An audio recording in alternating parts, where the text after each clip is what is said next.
welcome back everyone to another edition of All In Sports. It's your man, Lee Ice, and I am down at the time of 18 in Washington, D.C. Shout out to my man, Derrick, for having us here for this good show. As you can see, I'm joined by a man I have known for about, 30 years? 30 years. Remember when I was down to my man, this is Derrick. What's up, bro? Thank you for joining us, man. This man is a golfer, poker brother, but today we want to talk about his basketball journey. But before we get into that, I want to thank everybody for turning to last week's show. Thank everybody for turning to this week's show. Like I always say, we can entertain y'all going through, Lee Ice don't say that word, but I'm always tell you, protect yourself and your family. It's the best way you know how. Mr. Henry, before we get started, we always bring the show in with a toast. All right. You know what's first on the agenda? It's called the All In State of the Union, brought to you by the best there is, the best of what it is, the best that ever done it. Main dog, Big Dog Hill. What's going on in the world of sports, bro? What's up, Kirk Ramsey, Brian Gumbel? Here we go, y'all. Hey, the NFL schedule came out the last time we were together, the Ice. Philadelphia opens up with the Dallas Cowboys on Thursday night. How you feel? It's old, man. I'm down really, bro. But I'm kind of glad because I didn't want to open up against us. Well, your team opens up with the New York Giants. How you feel? 1-0. 1-0, you sure? All right. Hey, Robert Ursay passed away this week. How you feel? That's kind of sad. I mean, not kind of sad. He goes to this man. He was a different kind of owner, especially when he with my man. He hired that 2 years ago. Jeff Saturday. Jeff Saturday. But still, I hear nothing but good things about him. So, again, condolences. 0-2, Timberwolves, Knicks. How you feel? It's a wrap. Wrap it up like a Christmas gift. The Knicks are done. Sorry, Mr. Browntree. They're done. They blew that damn lead first game. They can't cover the tips. Right to play to the right they do. Minnesota as well. Since you mentioned Minnesota, the same thing. They defense will see. Still that other guy, that's the mini Iceman. Gilchrist Alexander. Before we get flat out fill it up, just like the Ice. Also 0-2, the NHL playoffs, the Hurricanes take a 2-0 lead over the Carolina Panthers to beat the Washington Capitals and advance in the next round. How you feel? Well, the Caps are out, so I just follow some business. Lee Ice, guess what starts next Saturday? Or next Thursday night? The Canadian Football League. Canada. That's right, we'll be in Canada for the Toronto Argonauts and the Ottawa Red Blacks on August the 9th. Thank you, Toronto Argonauts, for inviting us back up for the 4th year in a row. Lee Ice, take us to commercial break. We're going to a break. When we come back, we want to chop it up with Mr. Derrick Henry. We're going to talk about his journey, his NBA experience, his college basketball experience. But first again, we are here at the time of 18.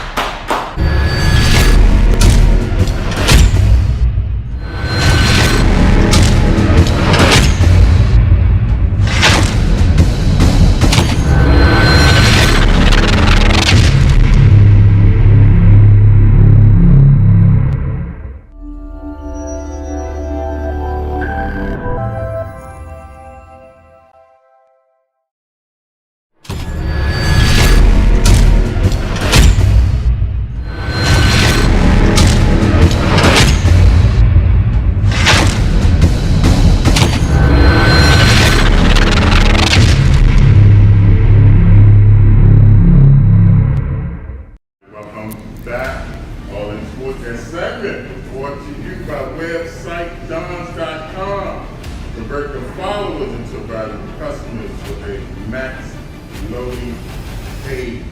Check out the website at max.site.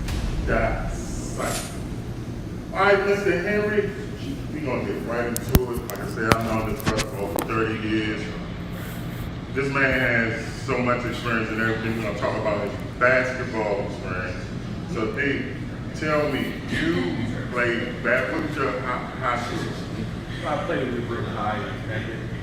I had a 1.5 year experience there. I had a short journey only because grades were required. Dad didn't even want me to play basketball. He wanted me to just stay in my grades. Basketball was not on me in the gym. So but I found I got to be pretty good. And I guess I could state it, a lot of people connected when I was supposed to be working. You say 1.5, so I'll take that as what, junior, senior year? Yep. You didn't start playing till your junior year? I did not start playing basketball, high school basketball, really strong basketball until my junior year of high school. How tall were you? 6'2", 6'2", okay. What position? guard.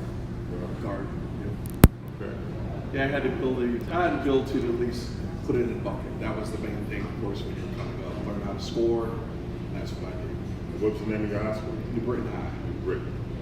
So, your career in New Britain led you to where? After that, I ended up getting not a scholarship. I got a grant in aid to go into the University of Connecticut. And that was we didn't have. I was not a scholarship player, of course, but a couple of the coaches saw me from Hartford Community College.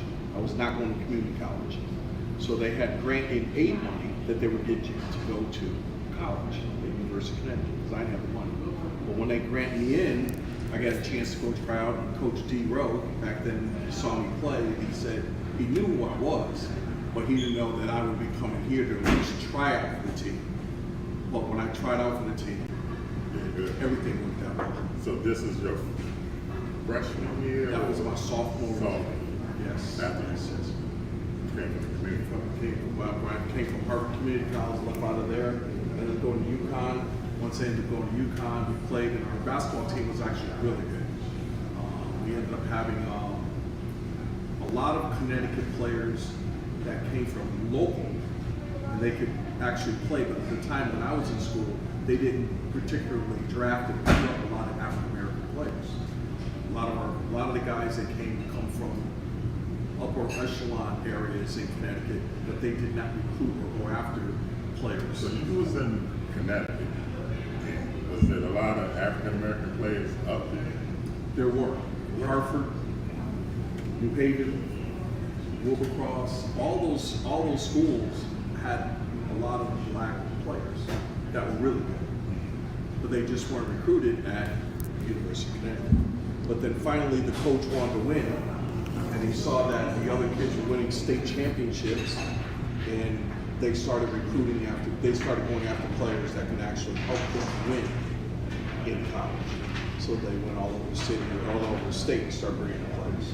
So, well, okay, no, this is pre-Big East, though, right? We was a Wasn't ECAC, this is no Big East. So what other colleges was in that? Well, we got Boston, BU, New Hampshire, Maine, Rutgers. We played against in Hofstra, New York teams, and then of course the UMass and those teams. Those were our conferences.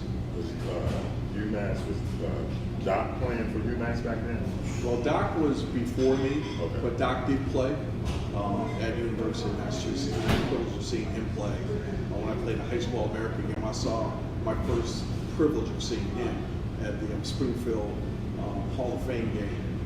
We played the high school game, and then Julius and them came in after and played the pro game after that. Any great experience playing against any great players in college? I mean, No, I didn't have the guys that we played against, the biggest team we played against was Rutgers. They had Eddie Jordan, Phil Sellers. That year, we played them, they beat us 4 times. They were 30-0 that year. I don't know if you remember that. Yeah, they were 30-0. They got us 4 times. But we took our team, we were the first team to actually go to the Sweet 16. And then we that team that made it to the Sweet 16? Our team made it, but they made it to the Final Four. Rutgers Oh, did. okay. So We made it to both of the y'all- yes. We made it to. We were the first team from our school to go to the Sweet 16, and then we of course ran into Rutgers. They ended up knocking us out. they wasn't in y'all. They were, So y'all won y'all. So I'm pretty sure they was, I mean, how many, back then they only took what, about 16? they were only 8 teams. 8? Yes. No, for the tournament, the whole tournament. Oh, the tournament? Oh no, there was an entire 64. There was the NCAA tournament it was the NCAA tournament. They had the entire full roster. You know, all the teams got in that you see today. Well, now they expanded it, but back then it was more than 32. It was like 64. There was a lot of teams. Remember, it was Indiana. I think won that championship. Michigan, Indiana, Michigan, Rutgers, and I forget the other team. That was the Final Four that went that. But they had a strong. It was very strong. So NCAA. what position did you play in college? Guard. Shooting guard. I was not good enough. I didn't have good enough handles to be a point. They wanted me to be a point, but we had guys that were true ball handlers. But I was able to shoot. The best college player you played against, and the best college player you played with. The best college player I played against was Phil Sellers at Rutgers. He was Player of the Year in the NCAA. I guarded him. I could defend pretty well until I got against him. He served me for 28 every night. All right, bro, we're going to take a break. When we come back, we're going to talk about your NBA prime. All right, y'all, all of that, a little bit more, all in.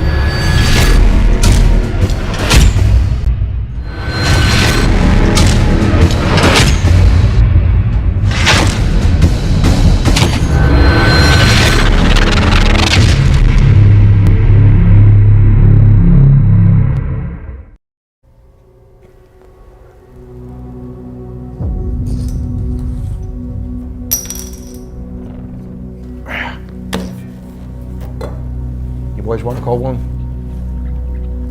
Sure.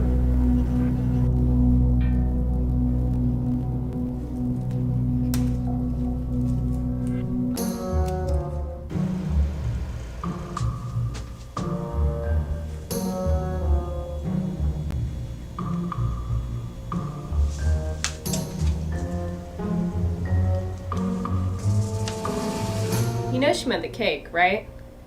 Okay, some things are meant to be silly, but choosing web interactive technologies to host your business online is like the opposite of silly.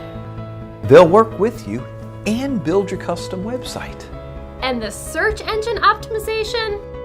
Finding your company will be... You get it. As a business, you have to stand out. We're just pointing you in the right direction.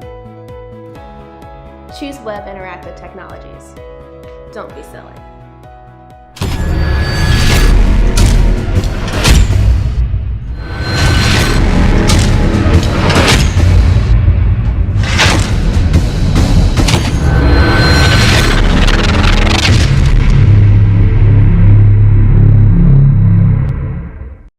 Welcome back, Average One. Man, the ice here at the Tavern, 18 down as EC. Enjoying these delicious lamb chops. Oh, God. Selfish. Selfish. Say it again? You selfish. Oh, well. You want to throw you one? No, you drunk my water, ate my lamb chop. Selfish. Man, I thank y'all. This food is delicious. But I get back to my man, D. So we was talking about his, excuse me now. Talking about his career, his college career in Connecticut. So when you was playing there in your senior year, did you have thoughts of a pro career? I had no ambition, didn't have any thoughts with regards to moving and trying to even become an NBA player. Because even in college, I was, I just saw that there were players that were just so good, and just watching them, and I just never even thought about a career as far as going to basketball. Now back then, did they have like the overseas, like to play overseas? Yeah, there was overseas opportunities. I didn't even realize that those things Really? existed. But the opportunity only came across for me because I was not drafted. It was a recommendation because I was playing summer leagues. I would play summer leagues. I was going down to Rutgers. I was playing all the Playing at the Rutgers in New York Rutgers. City. I was playing at the Rutgers.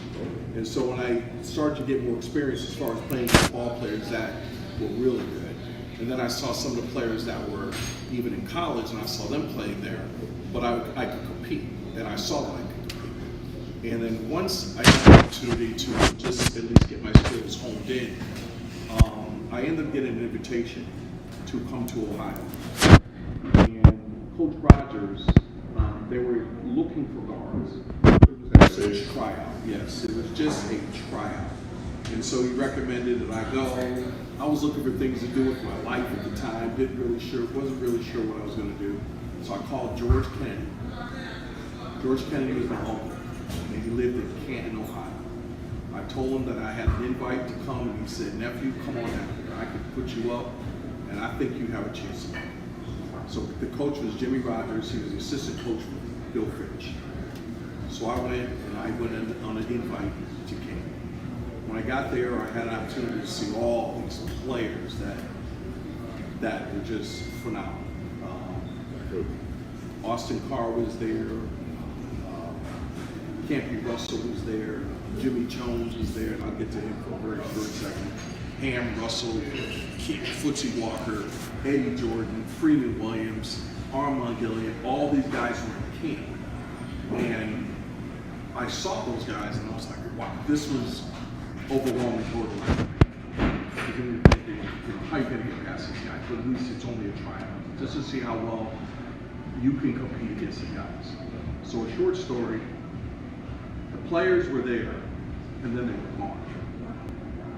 The reason why they were gone was because the owner, Mr. Capsey, he traded players away to get draft picks.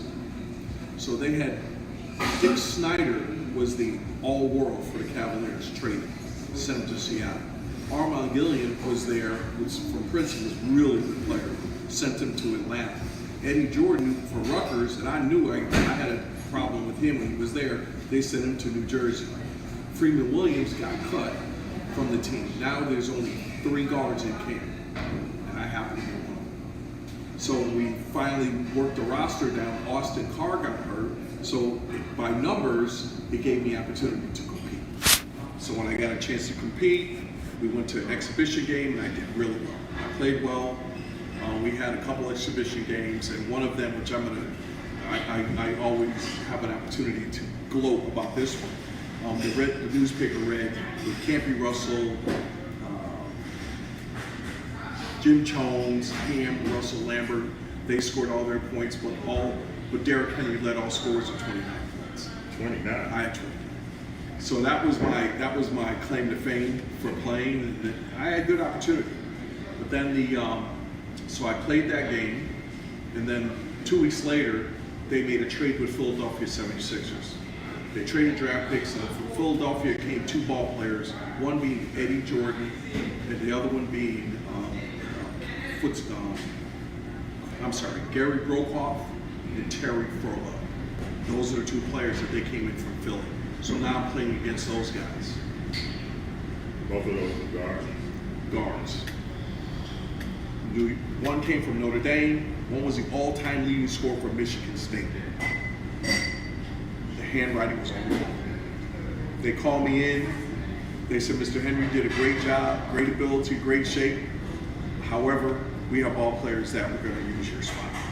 And in turn, it was say goodbye, have a good day. But the recommendation was for me to go to Washington, because the Bullets were losing out on their players because they had just a lot of players getting older. And they said, "Why don't you go try out in Washington, D.C.?"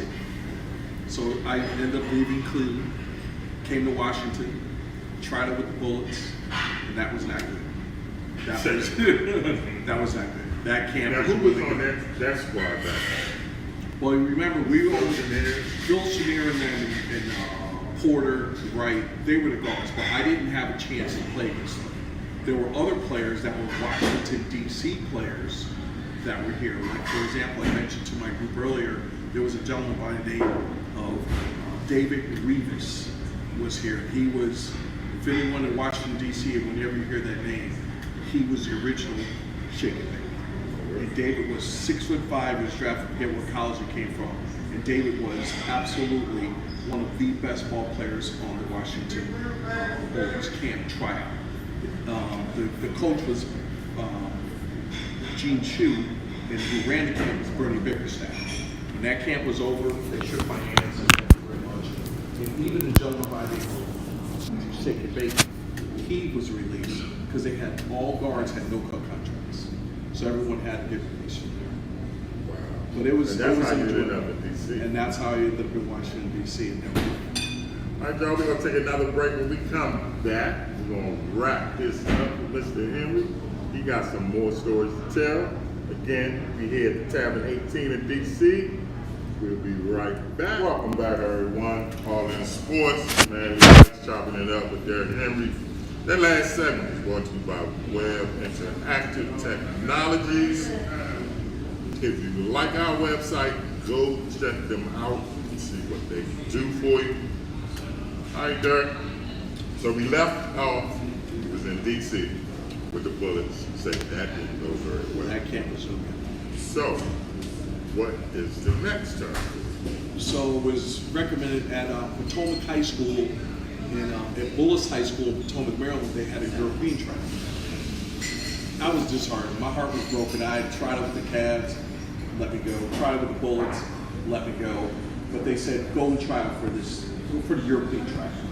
But I had an ambition, and I wanted to say I was doing nothing else, so I went to the camp, and it was very good. And the reason why it was very good is because the players that I had experience playing against in the earlier stage between Washington and Cleveland, then I'm playing against guys that were like D1 players that did not have the same skill set.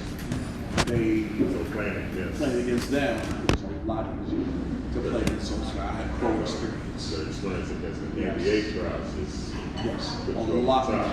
It would be a lot, made it easier for me to play against these players. They had some very good players there as well. Subsequently, from there, I ended up getting tryouts, and I ended up going overseas and played basketball overseas in 5 different countries.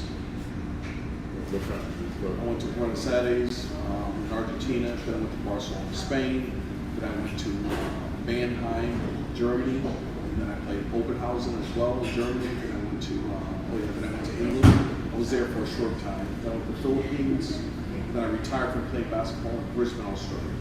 Played with the Brisbane Bulls.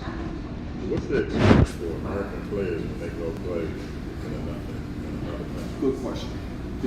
The experiences back then was different than it is now, because back then they were only allowed to have 2 African American players on a team. That was it. They did not galvanize the basketball team by having a lot of American players come in. You were only allowed to have 2 African American players. The rest. The rest of the white players. All of them were all of them were of their country. Remember, we were playing in a country. Okay. So when you come in from America, your agent got you a job through the ownership to play on a team that were only allowed to have 2 blacks in the team. But you said the rest of the white people from their All country. for their country. Like for example, in Buenos Aires, David Rivas left here as well. I went with David, and we went to Buenos Aires. David did not leave that country for 13 years. They have a statue for him today. He is the all-world player from America that played in Buenos Aires. So when I went to Australia in closing, I went to Australia and played with the Brisbane team there. And again, we only had 2 players that were of African American descent. And we have major restrictions. We were only allowed to stay there for 6 months. Then you had to go reapply for your visa. And the visa stated prohibited to apply for employment. So your only job was to make the team or go back home. That's the way it was back then. But we made a lot of money. The teams paid us well, handsomely, and we had a very good time. So it was just you and another brother over there. I mean, Yeah. y'all getting along good. We did, because under your contract that's written, you have a code of ethics, codes in your contract. You had to conduct yourself in those countries respectably, and you could not have any fights, disagreements, arguments. You had to carry yourself with dignity and respect. And seeing that they only took people that had dignity, places where they came from, their upbringing, it made it easy for, especially for me, just to go live in those countries. Yeah, and get an education. Absolutely. So it was it was fun. But then the best part about it was when I came back and I realized all the experiences when I retired from playing. I look back even today and I share with all my friends, like I even share with you, the jersey, the coat that I got when I passed by the 76ers. You know, I have all these experiences and people that knew that I had a potential to play, an opportunity, but did not. And like some of my friends, like Julius Irving, I mean, he's a huge friend of mine. I can name multiple players, and Dominique Wilkins, and even Reggie Williams, and in the local area here, have Reggie Williams and Gwen Cook from Washington, and DeMatha, and he played at Duke and all that. So there are a lot of players that this game of basketball has given me an opportunity to meet and greet with a lot of different players. All right, before we get out of here, you said you played at the great Rutgers. So tell us, before we get out, some experiences, the players you met, the players you played against. Oh man, that was good. The players that people don't realize and knew how well they were. Tiny Archibald, one of the greatest guards ever. Artis Gilmore, Will Chamberlain coming there one day. We're sitting there, we're watching on the sideline, watching him. Well, actually, we were only on the sideline because we were playing, and then when those guys came, they benched us. So we had to sit there and watch. Helicopter Jones, they were doing exhibitions, taking quarters off the top of the back, literally watching this. But the biggest thrill that I had, of course, was watching Julius Irving. When the doc came in and people climbed trees just to watch him. They were up on trees, fences, buildings, watching these guys play basketball. And even today, Julius and I periodically get a chance to get together and or go play golf at golf events and places. And I asked him one day, I said to him, Doc, who's the best guard that you've ever played? I just wanted to personally know from him, and he didn't hesitate. Tiny Archibald. If you ask him today, or anyone ask him, he'll tell you, Tiny Archibald was the best point. Well, he led the league in scoring and assists. Yes. Now that he was with Boston at that time, he did that, because he was the player. But who did he start with? I don't remember. I don't know if he was what team he originally started, but he ended up turning it on. Yeah, he don't get the credit that he's. No, he doesn't. Everybody say Isaiah was the greatest little guard. I don't know. Hey, Tiny. We have to define it by virtue of the team you play for and the usage for your team. The Boston Celtics needed him to do certain things. Isaiah they need him to do certain things. So one day, I'd love to even, maybe come back to the show and have an opportunity to talk about the games that I witnessed in travel. I traveled to see games all over, including Michael Jordan and Robinson. I traveled to watch those guys play, and it was a pleasure to be recognized and to see them play. Well, speaking of my man, it's a pleasure to have you. My brother, man. Before we get out of here, thank you again, Tavern 18. And we leave you like we always leave you, like my man Ric Flair said, whether you like it or don't like it, learn to love it, because it's the best team going. For Lee Ice, Derrick Henry, Big Dog, All In Sports, we out of here.